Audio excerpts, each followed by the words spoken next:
Hello everyone guys, कैसे हैं आप लोग। उम्मीद करता हूं सब बढ़िया होंगे।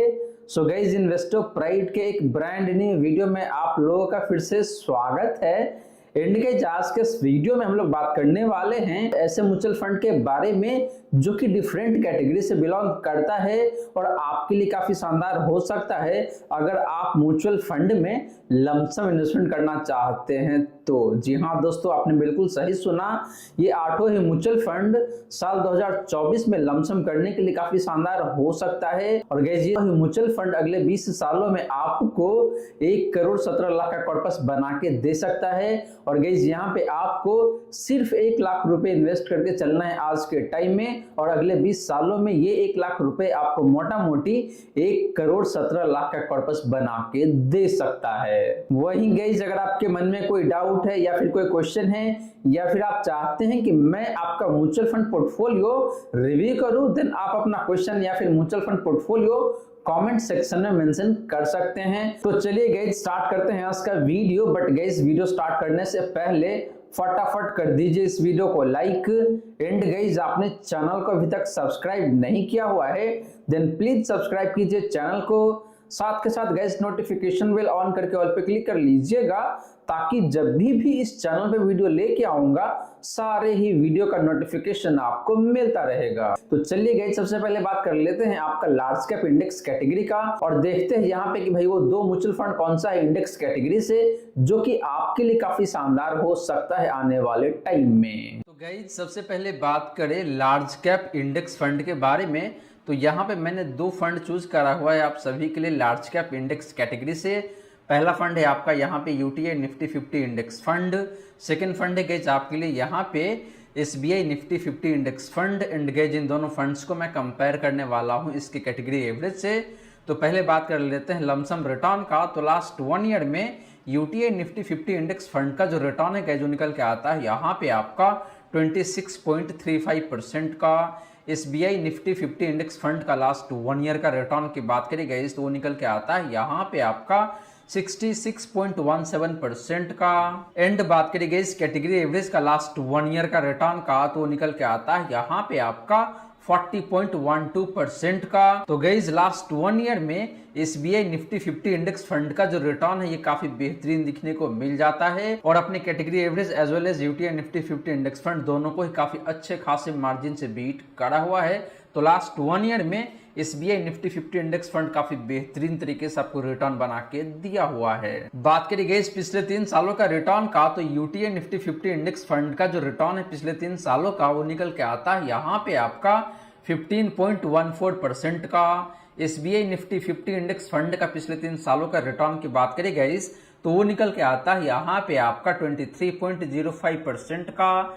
एंड बात करी गई कैटेगरी एवरेज का पिछले 3 सालों का रिटर्न का तो निकल के आता है यहाँ पे आपका 18.25% का। तो गई पिछले 3 सालों में भी देखे तो यहाँ पे एसबीआई निफ्टी 50 इंडेक्स फंड का रिटर्न काफी बेहतरीन दिखने को मिल रहा है। एंड इस फंड ने अपने category average as well as UTI Nifty 50 index fund इन दोनों को काफी अच्छे खासे मार्जिन से बीट करा हुआ है। बात करी गई पिछले 5 सालों का रिटर्न का, तो यूटीआई निफ्टी 50 इंडेक्स फंड का जो रिटर्न है पिछले 5 सालों का वो निकल के आता है यहाँ पे आपका 15.74% का। एंड गाइस, आपको बता दो कि भाई एसबीआई निफ्टी 50 इंडेक्स फंड 5 साल पुराना फंड है ही नहीं, तो यहाँ पे आपको कोई डेटा दिखने को नहीं मिलेगा। एंड बात करी गई कैटेगरी एवरेज का पिछले 5 सालों का रिटर्न का तो निकल के आता है यहाँ पे आपका 17.63% का। तो गाइस, यहाँ पे देखे तो overall SBI Nifty 50 index fund का जो परफॉर्मेंस है अक्रॉस द टाइम फ्रेम काफी शानदार निकल के आ रहा है। वो चाहे बात करें आप लास्ट 1 ईयर का या फिर पिछले 3 सालों का। वहीं बात करें यूटीआई निफ्टी 50 इंडेक्स फंड का रिटर्न का, तो पिछले 1 साल में एंड पिछले 3 सालों में इस फंड का परफॉर्मेंस बहुत अच्छा नहीं है। लेकिन जैसे ही आप बात करते हैं पिछले 5 सालों का, तो यहाँ पे रिटर्न देखें तो काफी ठीक ठाक दिखने को मिल रहा है। एंड अपना जो कैटेगरी एवरेज है उसके आसपास में ही परफॉर्म करके दे रहा है, आपको मोटा मोटी 2% कम है। तो गाइज, आप एक ऐसे फंड के साथ जाना चाहते हैं जो कि इंडेक्स कैटेगरी से भी हो और आपको रिटर्न भी काफी बेहतरीन तरीके से बना के दे, इन दैट केस यहाँ पे मुझे लगता है कि भाई एसबीआई निफ्टी 50 इंडेक्स फंड काफी बेहतरीन हो सकता है। लेकिन गाइज, इतना जल्दी नहीं करना है आपको ये भी देखना है कि भाई इन दोनों में से कौन सा फंड है जो कि ज्यादा रिस्की है या फिर कौन सा फंड जो कि कम रिस्की होने वाला है। तो बात कर लेते हैं रिस्क रेशियोज का। तो सबसे पहले बात करते हैं स्टैंडर्ड डिवीजन का। तो यूटीआई निफ्टी 50 इंडेक्स फंड का जो स्टैंडर्ड डिवीजन है जो निकल के आता है यहाँ पे आपका 12.47 का। एसबीआई निफ्टी 50 इंडेक्स फंड का स्टैंडर्ड डिवीजन की बात करें गैस तो निकल के आता है यहाँ पे आपका 16.75 का। एंड बात करी गई कैटेगरी एवरेज का स्टैंडर्ड डिवीजन का तो निकल के आता है यहाँ पे आपका 13.08 का। तो गैस स्टैंडर्ड डिवीजन से यहाँ पे यही पता चलता है कि भाई जो आपका एसबीआई निफ्टी 50 इंडेक्स फंड है इस फंड का रिटर्न काफी ज्यादा वोलेटाइल होने वाला है यूटीआई निफ्टी 50 इंडेक्स फंड के कंपैरिजन में या फिर कैटेगरी एवरेज के कंपैरिजन में। तो अगर आप एक ऐसे इन्वेस्टर है जो कि स्टेबल फंड के साथ जाना चाहते हैं जहां पे बहुत ज्यादा वोलेटिलिटी नहीं है और रिटर्न थोड़ा सा कम हो तो भी चलेगा, in that case UTI Nifty 50 index fund आपके लिए काफी बेहतर हो सकता है। वहीं अगर आप तूफानी करने वाले इन्वेस्टर है, काफी ज्यादा रिस्क ले सकते हैं, in that case SBI Nifty 50 index fund आपके लिए काफी बेहतरीन हो सकता है। बात करिए गई शार्प रेशियो का। तो यूटीआई निफ्टी 50 इंडेक्स फंड का जो शार्प रेशियो है जो निकल के आता है यहाँ पे आपका 0.7 का। एसबीआई निफ्टी 50 इंडेक्स फंड का शार्प रेशियो की बात करी गई तो निकल के आता है यहाँ पे आपका 0.96 का। एंड बात करी गई कैटेगरी एवरेज का शार्प रेशियो का तो निकल के आता है यहाँ पे आपका 0.86 का। तो गई शार्प रेशियो के मामले में देखें तो एसबीआई निफ्टी 50 इंडेक्स फंड काफी बेहतरीन दिखने को मिल रहा है क्योंकि इस फंड का शार्प रेशियो काफी बेहतर है। और गैस यहाँ से यही पता चलता है कि भाई ये फंड जितना रिस्क लेता है उसके कंपैरिजन में आपको ज्यादा रिटर्न बना के देता है। बात करी गई अल्फा का या फिर इसको आप ट्रैकिंग एरर भी कह सकते हैं। तो यूटीआई निफ्टी 50 इंडेक्स फंड का जो ट्रैकिंग एरर है जो निकल के आता है यहाँ पे आपका नेगेटिव 1.59% का। एसबीआई निफ्टी 50 इंडेक्स फंड का ट्रैकिंग एरर की बात करें गैस तो निकल के आता है यहाँ पे आपका पॉजिटिव 4.05% का। यानी कि गैस यहाँ पे ट्रैकिंग एरर नहीं है, ये फंड अल्फा जनरेट करता है अपने बेंचमार्क इंडेक्स के कंपैरिजन में। यानी कि एसबीआई निफ्टी 50 इंडेक्स फंड पिछले 3 सालों में अपने बेंचमार्क इंडेक्स को मोटा मोटी 4% पर एनम के हिसाब से बीट करा हुआ है। तो गैस ये फंड देखे तो वाकई में काफी लाजवाब है अगर आप बात करते हैं परफॉर्मेंस का। तो एंड बात करें गैस कैटेगरी एवरेज का ट्रैकिंग एरर का तो निकल के आता है यहाँ पे आपको 1.12% का। यानी कि कैटेगरी एवरेज ओवरऑल अपने बेंचमार्क इंडेक्स को मोटा मोटी 1 से 1.25% से बीट करता है जो कि अच्छी बात है। लेकिन गैस यहाँ पे कंक्लूजन यही निकल के आता है कि भाई अगर आप एक हाई रिस्क की इन्वेस्टर है तो आपके लिए एसबीआई निफ्टी 50 इंडेक्स फंड काफी बेहतरीन तरीके से पैसे बना के दे सकता है। वहीं अगर आप कम रिस्क लेना चाहते हैं और रिटर्न भी थोड़ा सा कम कमाना चाहते हैं, in that case UTI Nifty 50 index fund आपके लिए काफी बेहतर हो सकता है। तो गैस ये तो रही सारी की सारी बातें आपका लार्ज कैप इंडेक्स फंड के बारे में। अब चलिए गैस बात कर लेते हैं फ्लेक्सी कैप कैटेगरी के फंड के बारे में। और गैस आपको बता दूं कि वीडियो के एंड में मैं आपको ये भी बताऊंगा कि भाई जो 4 फंड्स के बारे में हम डिस्कस करने वाले हैं आज के इस वीडियो में, अगर आप उन चारों फंड्स में 1 लाख रुपए इन्वेस्ट करते हैं तो अगले 20 सालों में आप बना पाएंगे मोटा मोटी 1,17,00,000 का कॉर्पस। और गैस ये नंबर कैसे अचीव करना पॉसिबल है इसको मैं कैलकुलेशन के साथ आपको दिखाने वाला हूं। तो चलिए पहले बात कर लेते हैं फ्लेक्सी कैप कैटेगरी के फंड के बारे में। तो गैस बात करें फ्लेक्सी कैप फंड्स का तो यहाँ पे भी मैंने 2 फंड चूज करा हुआ है आप सभी के लिए। पहला फंड है आपका HDFC flexi cap fund, second fund है गैस आपके लिए यहाँ पे JM flexi cap fund. And gas in दोनों फंड्स को भी मैं कंपेयर करने वाला हूँ इसके कैटेगरी एवरेज से। तो पहले बात करते हैं लमसम रिटर्न का। तो लास्ट 1 ईयर में एचडीएफसी फ्लेक्सी कैप फंड का जो रिटर्न है जो निकल के आता है यहाँ पे आपका 44.84% का, मोटा मोटी 45% के आसपास में है। जेएम फ्लेक्सी का फंड का लास्ट 1 ईयर का रिटर्न की बात करें गई तो निकल के आता है यहाँ पे आपका 66.75% का। एंड बात करें गई कैटेगरी एवरेज का लास्ट 1 ईयर का रिटर्न का तो निकल के आता है यहाँ पे आपका 40.63% का।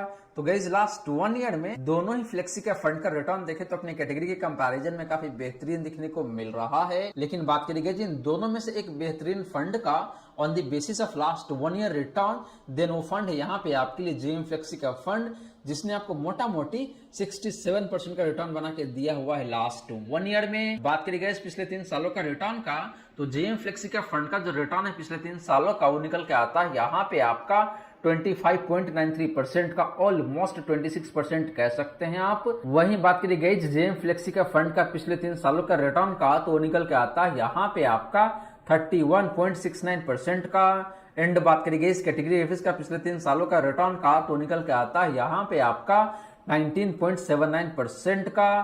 तो गैस पिछले 3 सालों में भी देखे तो यहाँ पे इन दोनों ही फ्लेक्सी का फंड्स का रिटर्न काफी शानदार दिखने को मिल जाता है अपने कैटेगरी एवरेज के कंपैरिजन में। लेकिन बात करी गई इन दोनों में से एक बेहतरीन फंड का on the basis of last 3 year return, तो फंड निकल के आता है अगेन आपके लिए यहाँ पे जेएम फ्लेक्सी का फंड, जिसने आपको मोटा मोटी 31.5% के आसपास में रिटर्न बना के दिया हुआ है। बात करी गई पिछले 5 सालों का रिटर्न का, तो एचडीएफसी फ्लेक्सी का फंड का जो रिटर्न है पिछले 5 सालों का वो निकल के आता है यहाँ पे आपका 21.47% का। जेएम फ्लेक्सी का फंड का पिछले 5 सालों का रिटर्न की बात करी गई तो निकल के आता है यहाँ पे आपका 27.28% का। एंड बात करी गई इस कैटेगरी एवरेज का पिछले 5 सालों का रिटर्न का, तो निकल के आता है यहाँ पे आपका 19.26% का। तो गैज similar to last 1 year and last 3 year, last 5 year में भी देखे तो यहाँ पे इन दोनों ही फ्लेक्सी का फंड्स का रिटर्न काफी शानदार दिखने को मिल जाता है अपने कैटेगरी एवरेज के कंपैरिजन में। लेकिन बात करेंगे इन दोनों में से एक बेहतरीन फंड का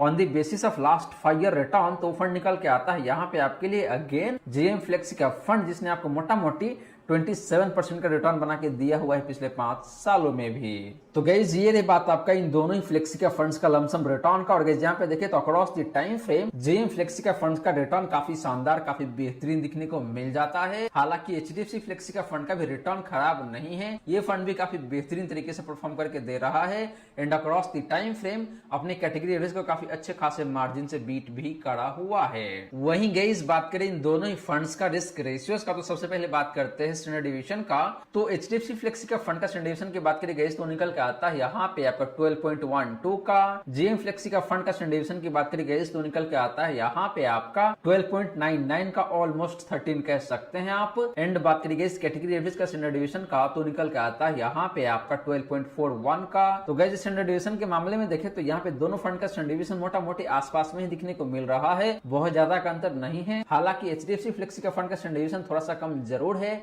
इसका मतलब यही है कि इस फंड का रिटर्न थोड़ा सा कम वोलेटाइल रहता है जेएम फ्लेक्सी का फंड के कंपैरिजन में या फिर कैटेगरी एवरेज के कंपैरिजन में। बात करी गई शार्प रेशियो का, तो एचडीएफसी फ्लेक्सी का फंड का जो शार्प रेशियो है जो निकल के आता है यहाँ पे आपका 1.5 का। जेएम फ्लेक्सी का फंड का शार्प रेशियो की बात करी गई तो निकल के आता है यहाँ पे आपका 1.71 का। एंड बात करी गई कैटेगरी एवरेज का शार्प रेशियो का, तो निकल के आता है यहाँ पे आपका 1.02 का। तो गाइस इन दोनों ही फ्लेक्सी का फंड्स का शार्प रेशियो काफी बेहतरीन दिखने को मिल रहा है एंड अपने कैटेगरी एवरेज को काफी अच्छे खासे मार्जिन से बीट करा हुआ है। लेकिन बात करी गई इन दोनों में से एक बेहतरीन फंड का on the basis of Sharpe ratio, तो वो फंड निकल के आता है यहाँ पे आपके लिए जेएम फ्लेक्सी का फंड, जिसका शार्प रेशियो है 1.71 का। इसका मतलब ये है कि ये फंड जितना रिस्क लेता है उसके कंपैरिजन में आपको ज्यादा रिटर्न बना के देता है, जो कि रिटर्न से आपको साफ साफ पता चल ही चुका है। वहीं गाइस बात करें अल्फा का, तो एचडीएफसी फ्लेक्सी का फंड का जो अल्फा है जो निकल के आता है यहाँ पे आपका 7.54% का। जेएम फ्लेक्सी का फंड का अल्फा की बात करी गई तो निकल के आता है यहाँ पे आपका 10.92% का। एंड बात करी गई कैटेगरी एवरेज का अल्फा का, तो निकल के आता है यहाँ पे आपका 1.78% का। तो गाइस इन दोनों फ्लेक्सी का फंड्स का अल्फा भी देखे तो काफी बेहतरीन दिखने को मिल रहा है। हालांकि जेएम फ्लेक्सी का फंड का अल्फा इन दोनों में भी सबसे बेहतरीन दिखने को मिल जाता है, मोटा मोटी 11% का। इसका मतलब ये गाइस कि जेएम फ्लेक्सी का फंड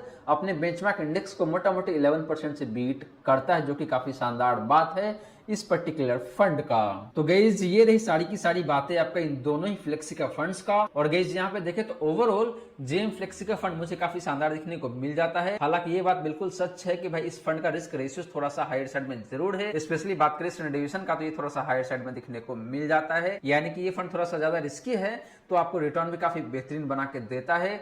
वही अगर आप थोड़ा सा कम रिस्क लेना चाहते हैं लेकिन बेटर फंड के साथ भी जाना चाहते हैं जो कि कैटेगरी एवरेज से अच्छा परफॉर्म करे या फिर बेंचमार्क इंडेक्स से भी अच्छा परफॉर्म करे, in that case HDFC flexi का फंड आपके लिए काफी शानदार हो सकता है। लेकिन यहाँ पे एक बात और ध्यान में रखने की जरूरत है आप सभी को कि भाई इस फंड का fund size more than 50,000 crore है। आप चलिए गाइस बात कर लेते हैं दो ऐसे मिड कैप कैटेगरी के फंड के बारे में जो कि अपने आप में देखें तो काफी शानदार है और अपनी कैटेगरी में काफी बेहतरीन तरीके से आपको रिटर्न बना के दिया हुआ है। तो गाइस बात करें मिड कैप फंड्स का, तो यहाँ पे दो मिड कैप फंड है आपके लिए, Motilal Oswal mid cap fund, Nippon growth fund. And in दोनों फंड्स को मैं कंपेयर करने वाला हूँ कैटेगरी एवरेज से। तो पहले बात करते हैं लमसम रिटर्न का। तो लास्ट 1 ईयर में Motilal Oswal mid cap fund का जो रिटर्न है जो निकल के आता है यहाँ पे आपका 62.7% का। निप्पॉन ग्रोथ फंड का लास्ट 1 ईयर का रिटर्न की बात करें गई तो निकल के आता है यहाँ पे आपका 62.33% का। एंड बात करें इस कैटेगरी एवरेज का लास्ट 1 ईयर का रिटर्न का, तो निकल के आता है यहाँ पे आपका 58.17% का। तो गाइस लास्ट 1 ईयर में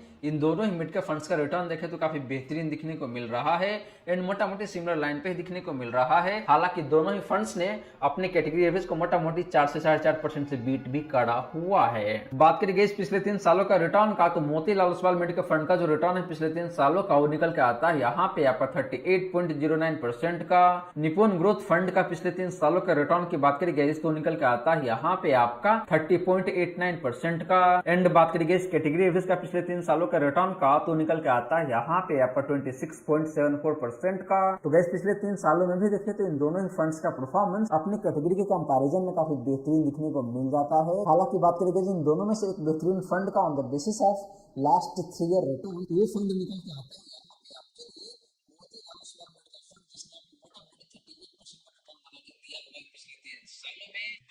पिछले 5 सालों का रिटर्न का। मोतीलाल ओसवाल मेडिकल फंड का जो रिटर्न है पिछले 5 सालों का निकल के आता है यहाँ पे आपका 31.16% का। निपुण ग्रोथ फंड का पिछले 5 सालों का रिटर्न की बात करें तो निकल के आता है यहाँ पे आपका 29.1% का। एंड बात करें इस कैटेगरी रिस्क का पिछले 5 सालों का रिटर्न का तो निकल के आता है यहाँ पे आपका 27.05% का। तो गैस पिछले 5 सालों में भी देखे तो यहाँ पे इन दोनों ही मिड कैप फंड्स का रिटर्न काफी बेहतरीन दिखने को मिल रहा है अपनी कैटेगरी के कंपैरिजन में। हालांकि बात करेंगे इन दोनों में से एक बेस्ट फंड का on the basis of last 5 year return तो फंड निकल के आता है यहाँ पे आपके लिए Motilal Oswal mid cap fund जिसने आपको मोटा मोटी 31% का रिटर्न बना के दिया हुआ है। तो गैस ये रही बात आपका इन दोनों ही फंड्स का लमसम रिटर्न का। और गैस यहाँ पे देखें तो across the time frame Motilal Oswal mid cap fund का परफॉर्मेंस काफी बेहतरीन दिखने को मिल जाता है। तो चाहे बात करें आप निपुण ग्रोथ फंड के कंपैरिजन में या फिर कैटेगरी एवरेज के कंपैरिजन में। वहीं गैस बात करें इन दोनों ही फंड्स का रिस्क रेशियोज का तो सबसे पहले बात करते हैं स्टैंडर्ड डेविएशन का। तो Motilal Oswal mid cap fund का स्टैंडर्ड डेविएशन की बात करें गैस तो निकल के आता है यहाँ पे आपका 13.32 का। निपुण ग्रोथ फंड का स्टैंडर्ड डेविएशन की बात करें गैस तो निकल के आता है यहाँ पे आपका 13.99 का। एंड बात करें गैस कैटेगरी एवरेज का स्टैंडर्ड डेविएशन का तो निकल के आता है यहाँ पे आपका 13.78 का। तो gas Motilal Oswal mid cap fund का स्टैंडर्ड डेविएशन अपने कैटेगरी एवरेज से भी कम है एंड निपुण ग्रोथ फंड से भी कम दिखने को मिलता है। इसका मतलब ये गैस कि इस फंड का रिटर्न काफी कम वोलेटाइल रहता है। वहीं गैस बात करें साफ रेशियो का तो Motilal Oswal mid cap fund का साफ रेशियो जो है गैस जो निकल के आता है यहाँ पे आपका 2.01 का। निपुण ग्रोथ फंड का साफ रेशियो की बात करें गैस तो निकल के आता है यहाँ पे आपका 1.56 का। एंड बात करें गैस कैटेगरी एवरेज का साफ रेशियो का तो निकल के आता है यहाँ पे आपका 1.34 का। तो गैस साफ रेशियो के मामले में देखें तो यहाँ पे clearly Motilal Oswal mid cap fund काफी बेहतरीन दिखने को मिल जाता है। बात करें गैस अल्फा का तो Motilal Oswal mid cap fund का जो अल्फा है जो निकल के आता है यहाँ पे आपका 11.6% का। निपुण ग्रोथ फंड का अल्फा की बात करेंगे इस तो निकल के आता है यहाँ पे आपका 3.75% का। एंड बात करेंगे इस कैटेगरी का अल्फा का तो निकल के आता है यहाँ पे आपका 0.82% का। तो गैस यहाँ पे देखे तो इन दोनों मिड कैप फंड्स का अल्फा भी काफी बेहतरीन दिखने को मिल जाता है। लेकिन बात करेंगे जिन दोनों में से एक बेस्ट फंड का on the basis of alpha तो फंड निकल के आता है यहाँ पे आपके लिए Motilal Oswal mid cap fund जिसका अल्फा मोटा मोटी 11.5% का है। इसका मतलब यही गैस कि पिछले 3 साल के टाइम फ्रेम में इस फंड ने अपने बेंचमार्क इंडेक्स को मोटा मोटी 11.5% से बीट करा हुआ है जो कि काफी शानदार नंबर है। तो गैस ये रही सारी की सारी बातें आपके इन दोनों मिड कैप फंड्स का। मैंने प्रॉपर कैलकुलेशन बनाया हुआ है। तो पहला ईयर में यानी कि ईयर 1 में आप इन्वेस्ट करेंगे 1 लाख रुपए और 15% के हिसाब से अगर आपको रिटर्न मिलता है तो आप बना पाएंगे मोटा मोटी 1,15,000 रुपए पहले साल के अंत में। इसके बाद सेकंड ईयर में आपका ये 1,15,000 यहाँ पे आ जाएगा और आप एडिशनल 1 लाख रुपए इन्वेस्ट करेंगे यानी कि आपको हर एक साल 1-1 लाख रुपए इन्वेस्ट करते चलना है। तो आप बना पाएंगे अगले 20 सालों में मोटा मोटे 1,17,00,000 का कॉर्पस बड़े आसान तरीके से। और गैस यहाँ पे देखें तो आपका इन्वेस्टमेंट टोटल कितना बनता है 19 लाख रुपए तो ये हो गया और 1 लाख रुपए आपका यहाँ पे ये हो गया। तो टोटल आप 20 लाख रुपए इन्वेस्ट करेंगे अगले 20 सालों में और आप उस 20 लाख को यूज करके बना पाएंगे मोटा मोटी 1,17,00,000 का corpus. So guys thank you so much for watching this video. मिलते हैं अगले वीडियो में। जय हिंद जय भारत।